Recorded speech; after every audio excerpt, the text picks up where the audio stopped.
Hello everyone, welcome to my new blog. তো ওই দিন আমরা চলে গিয়েছিলাম ভাঙাপাড়া, আমাদের গ্রামের বাড়িতে।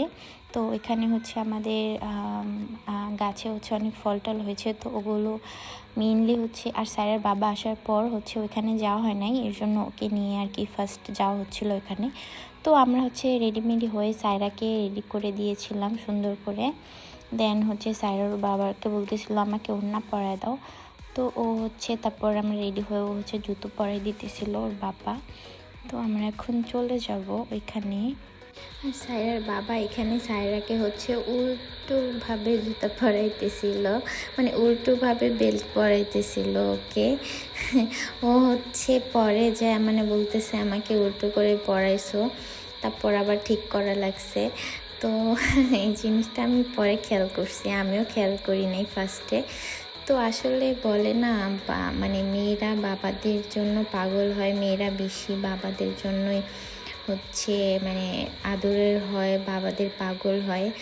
আমিও তাই দেখলাম যে আমার মেয়ে ওর বাবাকে পেয়ে মানে আমাকেও চিনে না পারলে আমাকেও বলে তুমি চলে যাও, তোমাকে লাগবে না, মানে এমন অবস্থা। বাবার জন্য খুবই পাগল আর বাবাকে খুবই ভালোবাসে।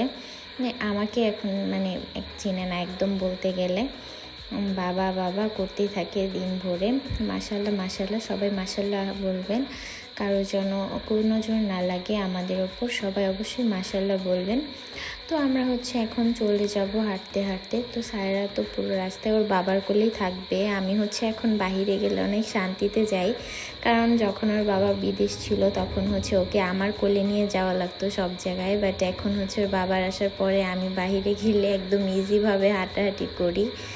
অলওয়েজ ওর বাবাই ওকে কোলে নেয় হাঁটার সময়, মানে পুরোটা রাস্তা পুরোটা জার্নি তো ওর বাবাই ওকে নিয়ে থাকে।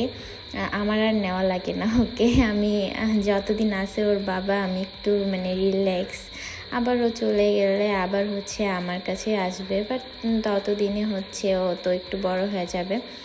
আর দেখে না আমিও কি বলো, ওর জুতাটা যে খুলে গেছে আমরা বুঝি নাই কেউই, মানে বেল্টটা যে খুলে গেছে। তো একবারে অনেক দূর যেয়ে তারপরে খেয়াল করা হয়েছে যে জুতাটা যে খুলে গেছে। এখানে আবারও ঢং করে একটু ভিডিও করতেছিল, দেখেন কি ঢঙ্গি আমার। মাশাল্লাহ মাশাল্লাহ, আল্লাহুম্মা বারিকলা, সবাই অবশ্যই মাশাল্লাহ বলবেন। আর ওদিকে পিছন দিয়ে দুইটা ডগি যাইতেছিল, বলতেছিল মা দেখো দুইটা ডগি যায়, কত কথা যে বলে মাশাল্লাহ। বললাম যে হ্যাঁ ডগি যাচ্ছে। তারপর এখানে একটু ঢং করতেছিল ওকে, মানে কিছু আমার বইলা দেওয়া লাগে না, ও একাই এত ঢং পারে মাশাল্লাহ। তারপর এখানে আমি একটু ভিডিও করতেছিলাম, তারপর আমরা হাঁটতে হাঁটতে চলে যাইতেছিলাম। ওইখান থেকে আমরা বাজারে যে দেন এখান থেকে আমরা রিক্সায় উঠবো। আর তারপর রিক্সা উঠে আমরা চলে গেলাম। এখানে সুন্দর একটা কৃষ্ণচূড়া গাছ দেখে আমার তো খুবই ভালো লাগতেছিলো, আমি একটু ভিডিও করে নিলাম। তারপর এখানে যে আমরা তিনজন যাচ্ছি তিনজন খুশি খুশি। আমি সায়রা যাতে ম্যাচিং করে একটু হলুদ হলুদ ড্রেস পরেছিলাম। তো এখানে আমি একটু ভিডিও করতেছিলাম রিক্সায় করে, আর কি জানি বলতেছিলাম, মানে আমার হাজব্যান্ডকে কি জানি বলতেছিলাম। তারপর এখানে তো সায়রা তো তার বাবার কোলেই বসে আছে, সে তো আর মানে কাউকেই চিনে না ওর বাবার কাছে থাকলে, বললামই তো।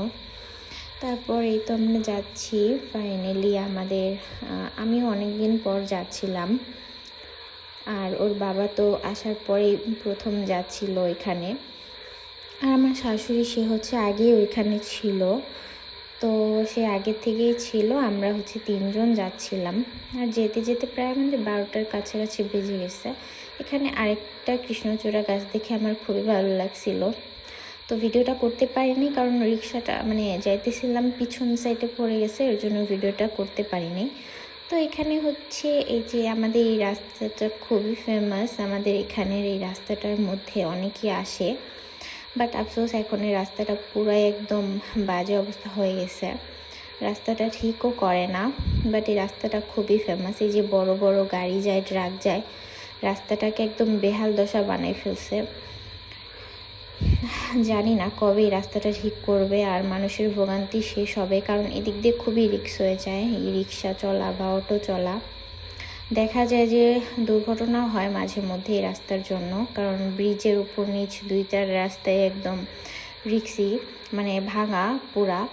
তো একটু সমস্যা হয়ে যায়। তো আমি এখানে স্যারের বাবা তো স্যারের বাবার কোলেই ছিল, আমি হচ্ছে একটু ভিডিও নিতেছিলাম। কি করব, ভ্লগ করি, ভ্লগের জন্য একটু ভিডিও নেওয়াই লাগে। আর খুবই বাতাস ছিল, অনেক বেশি বাতাস ছিল, আমার চুল টুল একদম মোড়ায় নিয়ে যাইতেছিল বাতাসের কারণে। তারপর স্যারের বাবা বলতেছিল একটু ব্যাক ক্যামেরা দিয়ে ভিডিও করো, ব্যাক ক্যামেরা ভিডিও করলেই সুন্দর হয় বেশি। তারপর যা বললো তাই, ও যেভাবে বললো ওভাবে ভিডিও করলাম। দেন হচ্ছে এই যে আমরা চলে আসছি কাছাকাছি একদম। আর হচ্ছে এটা আমি আরেকটা পার্ট দিব, মানে ওইখানে যে আমরা কি করছি ওইটার আরেকটা পার্ট দিব। তো এই যে আমরা চলে আসছি, দেখেন আমার মেয়েকে ব্যাগ দিছি, ও ব্যাগটা একদম হাতেই রাখছে, মানে হাতে থেকে একদম ভালায়ও নেই, কিছুই করেনি, সারাটা রাস্তা ব্যাগটা ওর হাতেই ছিল। অ্যান্ড ও এটাকে খুব সুন্দর করে ক্যারি করে রাখছে, মানে কতটা ট্যালেন্টেড যে এটা ও বুঝেছে যে এটাকে আমার হাতেই রাখতে হবে ক্যারি করে। তারপর হচ্ছে তো আমরা চলে এসেছি ফাইনালি। তো আমরা যাচ্ছি, এখন আমরা চলে যাব আমাদের গ্রামের বাড়িতে। তো সায়রা তো বলতেছিল বাবা, ও যে কত কথা বলে রাস্তায় বের হইলে, মানে একদম কথা বলতে বলতে যায়, পুরোটা রাস্তা একদম কথা বলতে বলতে যায় ও। তো এই পরের পার্টে দেখতে পাবেন আর কি করলাম, সারাটা দিন আমরা কি করলাম সব কিছুই আরেকটা পার্ট দিব, ওইটা দেখতে পাবেন। এখানে হচ্ছে আমার সায়রা বাবাকে আরেকটা কে জানি ডাক দিয়েছিল, তো ও হচ্ছে ও মানে জবাব দিয়েছিল, মানে সালাম দিয়েছিল আর কি। তো এই তো আমরা চলে এসেছি, এখানে হচ্ছে আমরা সায়রা বলতেছিল দাদু কোথায়, আর দাদু তো ছিল ওই পাকের ঘরে। তো এখানেই আজকের মতো সেকেন্ড পার্ট দেখার জন্য অপেক্ষা থাকুন। আল্লাহ হাফিজ।